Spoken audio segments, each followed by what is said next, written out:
नमस्कार। श्री नंदीश्वर विद्यालय द्वारा संचालित ई शिक्षण में आपका बहुत बहुत स्वागत है।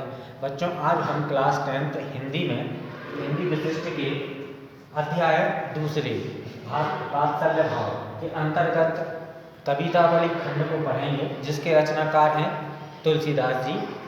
और साथ ही इसमें व्याख्या हम करेंगे। व्याख्या संदर्भ प्रसंग वाली जो व्याख्या होती है वो यहाँ पे इनका अर्थ समझा जाएगा पद्य खंड का, और कुछ अभ्यास प्रश्न पर चर्चा करेंगे। तो आइए, सबसे पहले आपको इस पाठ के थोड़े से केंद्रीय भाव और यहाँ पे रचनाकार के भावी जी उनके जो जीवन परिचय के बारे में थोड़ा सा आपको समझा देते हैं। सभी जानते ही हैं, तुलसीदास जी किसी से अपरिचित तो नहीं है। रामचरितमानस जो एक महाकाव्य है, हमारे इस पृथ्वी पर बहुत ही इम्पोर्टेंट जो महाकाव्य है, वो महाकाव्य रामचरितमानस है। रामचरितमानस की रचना तुलसीदास जी ने की थी अवधी भाषा में। तो रामचरितमानस के भी सब जानते ही हैं कि इसमें रामायण का रूपांतर है। पूर्ण रूप से इसमें राम के उनके सामाजिक आदर्श को स्थापित करते उन्होंने सब कुछ उसमें इस तरह से सब व्याख्या की है, बताया है, लिखा हुआ है।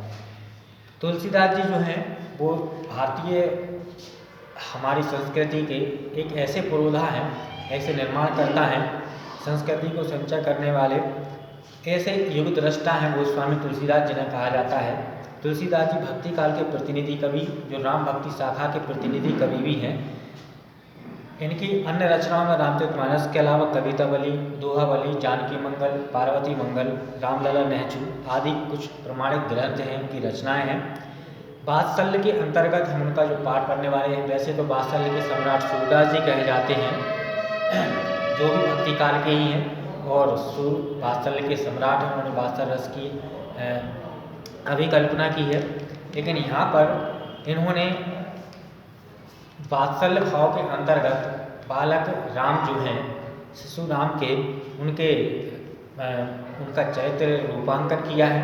उनका जो गतिविधियाँ हैं वो उन्होंने यहाँ पे बताई हैं। इस पाठ में यही आपको मिलेगा, पढ़ने के लिए मिलेगा, जानने के लिए मिलेगा कि जिन भी आधुनिक या पूर्ववर्ती कवियों ने जो वात्सल्य के लिए अपना केंद्र बिंदु बनाया है, उसमें सूरदास जी जो हैं वो मुख्य रूप से हैं। और साथ ही उनके समतुल्य तुलसीदास जी कहीं भी इनसे पीछे नहीं रहे हैं। तो इन्होंने भी अपनी रचनाओं में आज जो रचना पढ़ने वाले हैं, उस कवितावली में उन्होंने बालक राम की बाल छवि, उनकी शिशु सुलभ क्रीड़ाओं का वर्णन किया है। माताएं देखकर उन्हें प्रसन्न होती हैं। राजा दशरथ जी उनको लिए अपने गोद में उठाए हुए हैं। तो उनकी जो एक श्यामल काया है, उनकी श्यामल काया का उन्होंने स्वर्णिम वर्णन किया है, हम ये कह सकते हैं। उनके नेत्र, उनके देह, उनकी मुख, उनकी हंसने की कलाएं जो इस तरह से वात्सल्य का क्या करती हैं, उद्दीपन करती हैं। ये कह सकते हैं कि वात्सल्य रस का उद्दीपन करने वाली जो क्रीड़ाएँ हैं, क्योंकि बच्चों की इन क्रीड़ाओं से हम क्या करते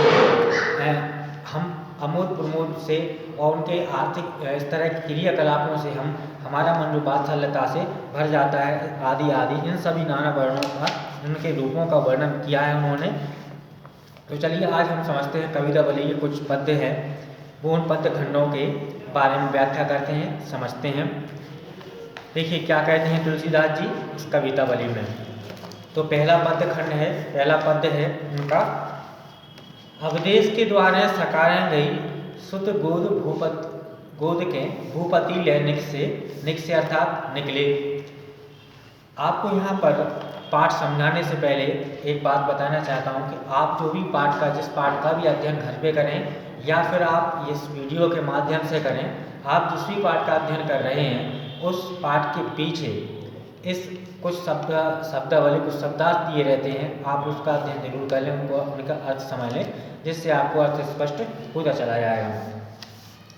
अवदेश अर्थात राजा दशरथ, अवदेश के द्वार सकारें, यानी सकारें मतलब बहुत जल्दी, भोर में प्रातःकाल, गई सुत अर्थात सुत यानी कि पुत्र, गोद सब जानते हैं, भूपति यानी राजा, ले यानी कि लेकर निकले।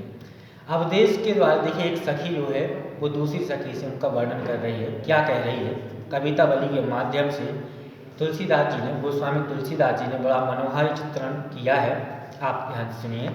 अवदेश के द्वारे सकारें गई सुत गोद के भूपति लेनिक से, अवलोकह हो सोच विमोचन, को ठगी सी रही जे न ठगे धिक से। धिक से अर्थात धिक्कार है। सोच विमोचन का अर्थात यानी कि आपके मन को हर लेने वाले, ये सभी चिंताओं को हरने वाले, ये कह सकते हैं सभी चिंताओं का हरण करने वाले। अवलोक अर्थात देख कर, ठगी सी रह गई यानी कि ठगी सी रह गई का मतलब होता है इस तरह से कि मतलब अपने आप में हक्का बक्का रह जाना, आश्चर्यचकित हो जाना या चौंक जाना, इस तरह से। तो देखिए, एक सखी दूसरी सखी से कहती है, वो अचानक क्या है, राजा दशरथ के द्वार पर जाती है तो क्या कहती है कि मैं प्रातःकाल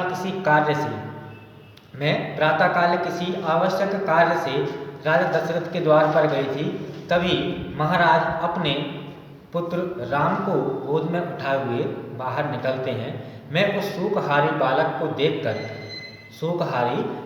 को देखकर ठगी सी रह गई। ठीक है, यानी कि ऐसा लगा जैसे मेरा सब कुछ छीन लिया गया हो, और जो इस बालक को देखकर उसकी सुंदरता पर मोहित ना हो उसे धिक्कार है, ऐसा कवितावली में कहा है। तुलसी मनरंजन, तुलसीदास जी कहते हैं कि मन को भाने वाले, मन को अच्छा लगने वाला, मन को सुंदर लगने वाला वह मनोरम दृश्य कैसा रहा होगा। देखिए, तुलसी मनरंजन रंजित अंजन नैन सुखंजन जातक से, और सजनी शशि में शमशील उभय नवनील सरोरह से विकसे। तुलसीदास जी कहते हैं कि मन को अच्छे लगने वाले, मन को भाने वाले, उनके जो अंजन, उनके रंजित अंजन यानी कि उनके जो नेत्र हैं उनमें काजल लगा हुआ है, काजल लगे हुए नेत्र ऐसे प्रतीत होते हैं जैसे कि छोटा सा कोई जातक पक्षी का, जातक का यानी उसका जो बच्चा हो, ठीक है, वो इतने सुंदर प्रतीत होते हैं, यानी कि उसके छोटे छोटे नेत्र होते हैं। इस तरह से उनके राम के नेत्र जो है वो काजल लगे हुए नेत्र इस तरह से प्रतीत हो रहे हैं। कैसे प्रतीत, इन्हें देखकर ऐसा लगता है सजनी शशि में शमशील उभय नवनील सरोरह से विकसे, ऐसा प्रतीत होता है। देखिए, जैसे उन्हें देखकर ऐसा प्रतीत होता है जैसे कि दो शमशील उभय यानी कि दो समान गुणधर्म वाले चंद्रमा जो है वो नवनील यानी कि नीले कमल जो है वो विकसित हुए हों। अगला है पग नुपुर ओ पहुँची कर कंजनी मंजू बनी मनमाल दिए, नवनील कलेवर पीत झगा झलके पुलके नर गोद लिए, अरविंद सो आनंद रूप मनंद आनंद लोचन भृंग पिए, मनमोहन वस्यो अस बालक जो तुलसी जग में फल कौन जी है। तो देखिए, यहाँ पे क्या कहते हैं कि पग में नुपुर अर्थात नुपुर मतलब पायल, तो उनके पैरों में पायल सुशोभित है, और पहुँची कर कंजनी उनके कमल जैसे हाथों में, कोमल हाथों में पहुँची, यानी कि पहुँची गहना होता है हाथ में पहनने का, पहुँची वो शोभायमान है, और उनके हृदय पर पड़ी हुई मणियों की माला उनकी शोभा को और भी बढ़ा रही है। नवनील कलेवर यानी श्यामल आकार के, श्यामल रंग के श्री राम जो है वो पीला झंगुला इस तरह से पहने जो बालकों के लिए पहनाने का होता है, और राजा उनको गोद में उठाए हुए मुस्कुरा रहे हैं, काफी प्रसन्न दिखाई पड़ रहे हैं। अरविंद सो आनंद रूप मन, उनका मुख जो है, देखिए उनका मुख जो है वो अरविंद यानी कि मुख, आनंद अरविंद अर्थात कमल, आनंद यानी कि मुख, उनका मुख जो है वो कमल की भांति प्रतीत हो रहा है, कमल पुष्प की भांति प्रतीत हो रहा है, और उन पर उनके जो नेत्र हैं, काजल लगे हुए नेत्र ऐसे प्रतीत हो रहे हैं, रंग अर्थात भौरे ऐसे प्रतीत हो रहे हैं जैसे उस कमल रूपी पुष्प का, उनके मुख के रूपी कमल पुष्प का कोई भौरा जो होता है, भौरे जो है वो मरंद का यानी कि मकरंद का ऐसे पदार्थ होता है, सुगंधित पदार्थ होता है जो पुष्प में पाया जाता है, जिससे खुशबू आती है, उसका रसपान कर रहे हो ऐसा प्रतीत हो रहा है। तुलसीदास जी इस मनोहारी छवि को देखकर कहते हैं कि यदि बालकों की इस तरह की मनोहारी छवि अगर किसी के हृदय में ना बसे तो इस संसार में उनके लिए किसी प्रकार जीना लाभदायी नहीं है।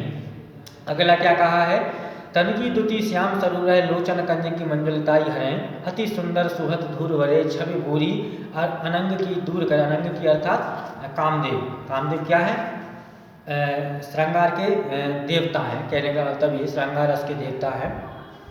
दम के दतियाँ दम कहने की चमकना, दतियाँ उनकी दांत जो हैं, अब उनकी जो दांतों की चमक है, वो हंसते हैं, मुस्कुराते हैं, तो उनकी जो छोटी छोटी दतलियाँ की जो पंक्तियाँ हैं, दंत पंक्तियाँ हैं, उन पर क्या है किलकारी मतलब किलकारी मारकर हंसते हैं। इस तरह से ताली बजाते हैं कविकार, तो इस तरह किलकारी मारकर हंसते हैं, तो उनकी जो दंत पंक्तियाँ हैं, उनकी श्वेत दंत पंक्तियाँ वो कुंदकली पुष्प की भांति दिखाई पड़ती हैं। उसकी मनोहारी छवि का वर्णन यहाँ पर किया गया है।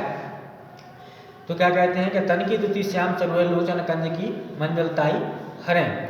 तो कहते हैं कि उनकी जो श्यामल दुति है, उनके जो श्याम शरीर है, उनकी वो आभा दिखाई पड़ती है, आभा दिखलाई पड़ती है। उनकी तन की जो दुति है, उनकी तन की जो आभा है, उनकी जो चमक है, वो नीले श्याम वर्ण की जो चमक है उनकी, वो है वह देखिए लोचन कंज की मंजुलताई हरें सरोवर है, लोचन कंज की मंजुलताई है वह इस तरह से क्या है कमल पुष्प की सुंदरता को भी क्या कर रहा है, क्षीण कर रहा है। अति सुंदर सुहद धूल भरे, और देखिए धूल से सने हुए भगवान श्री राम जो है, बालक श्री राम जो है, उनकी छवि देखते ही बनते हैं। और ऐसा प्रतीत होता है जैसे वो क्या कर रहे हैं, हजारों सैकड़ों कामदेव उन पर न्यौछावर कर दिए जाएं। और उनकी जो दंत पंक्तियाँ हैं वो दामनी की तरह, यानी कि ऐसा प्रतीत होता है, ऐसी दिखाई पड़ रही हैं, ऐसी प्रतीत हो रही हैं। जब वह हंसते हैं तो ऐसी प्रतीत होती हैं जैसे प्रतीत होती हैं जैसे श्यामल बादलों में कोई बिजली चमक जाती है, बिजली कौन जाती है, जैसी उसकी सुंदरता होगी वैसे ही उनकी सुंदरता यहाँ पर दिखाई पड़ती है। तुलसीदास जी कहते हैं कि अवधेश के बालक चार सदा तुलसी मन मंदिर में बहरें, यानी कि विहार करते रहें। तो वो कहते हैं कि अवधेश के अर्थात भगवान राम, लक्ष्मण, शत्रुघ्न और भरत, ये चारों भाइयों की जो छवि है उनकी तुलसी के मन मंदिर में सदा उनके राजा दशरथ के चारों पुत्रों की छवि विहार करती रहे, मन मंदिर में विहार करते रहे, ऐसा उनका कहना है। आगे देखिए उनकी हट का वर्णन किया है। क्या किया है, कभों शशि मांगत आर करें, आर मतलब जिद करना, कभों पृथ्वी में निहार डरें। तो कभी तो देखिए वो भगवान राम जो हैं, बालक राम जो हैं, शिशु राम जो हैं, वो क्या करते हैं, कभी शशि मांगने की जिद करते हैं, अर्थात चंद्रमा मांगने की जिद करते हैं। आंगन में वो खेल रहे हैं तो कभी चंद्रमा को देख लेते हैं तो चंद्रमा को मांगने की हट करने लगते हैं। और कभी अपने पानी जो भरा है, पानी को थाल में भर दिया गया और उसमें चंद्रमा की पृथ्वी में दिखा दिया गया, वो मांग रहे थे इसलिए। और कभी कभी इस तरह की अपनी परछाई को देखकर वो डर जाते हैं। कहूँ करताल बजाई कि नाचत मात सब मन मोद भरे, कभी ताली बजाकर हंसने लगते हैं, नाचने लगते हैं, जिनसे माताओं का हृदय प्रसन्नता से प्रफुल्लित हो जाता है, उनको देखकर प्रफुल्लित हो जाता है। कहूँ ऋषियाय कहें अटके पुण्य लेते सोए जय लाग हरे। और कभी देखिए जब कभी भी क्या है वो जिस चीज़ को कहने की लेने की हट करते हैं वो तब शांत होते हैं जब उसको वो ले ही लेते हैं। ऐसी सुंदर छवि को देखकर तुलसीदास जी कहते हैं कि राजा दशरथ के चारों पुत्र सदैव ही मेरे मन मंदिर में विहार करते रहें। अगला है वरदंत की पंगति कुंदकली अधराधर पल्लव फूलन की। वर यानी कि सिर, दंत की पंगति यानी पंक्तियाँ, तो उनकी जो दंत पंक्तियाँ हैं वो दंत पंक्तियों का यहाँ पर उनको सैकड़ों कामदेवों का न्यौछावर, सुंदरता न्यौछावर तो है ही, साथ ही कहते हैं क्या कहते हैं कि श्रेष्ठ दंत पंक्तियाँ उनकी कुंदकली पुष्प की भांति श्वेत हैं, वो चमक रही हैं। और उनके अधराधर यानी कि होंठ खुलने पर उनके पल्लवों की तरह यानी कि नवीन कोमल पत्तों की तरह खोलने पर वो दिखाई पड़ रहे हैं, ऐसा प्रतीत होता है। देखिए कैसे चपला चमके घन बीज जगह छवि मूतमाल अमूलन की, और ऐसे प्रतीत होता है जैसे घने बादलों में, नीले नीले श्यामल बादलों में बिजली चमक रही हो और अनमोल मोतियों की माला उनके हृदय में डली हुई उनकी शोभा को और बढ़ा रही है। घुंघराली लटे लटके मुख ऊपर कुंडल लोल कपोलन की, न्यौछावर प्राण करे तुलसी बलि जाऊं लला इन बोलन की। देखिए उनकी तोतली आवाज़ पर, उनकी तोतली बोली पर बलिहारी जाऊं ऐसा वो कहते हैं। और उनकी जो घुंघराली लटें हैं उनके मुख तक आती हैं और बोलने पर और भी उनकी शोभा को बढ़ा देती हैं। और जब वो बोलते हैं तो उनके गालों को जो छूने वाले उनके जो कानों में स्वर्ण कुंडल है वो उनकी हिलते हैं तो और भी उनकी छवि को बढ़ा देते हैं। ऐसे इनकी छवियों पर ऐसे अपने प्राणों को न्यौछावर तुलसीदास जी अपने प्राणों को न्यौछावर करते हैं, ये उनका कहना है। तो आज इस खंड में हमने कवितावली की व्याख्याएं, पद्य खंड की व्याख्याएं समझी। अगले वीडियो में अगले चैप्टर के साथ फिर मिलेंगे। तब तक धन्यवाद।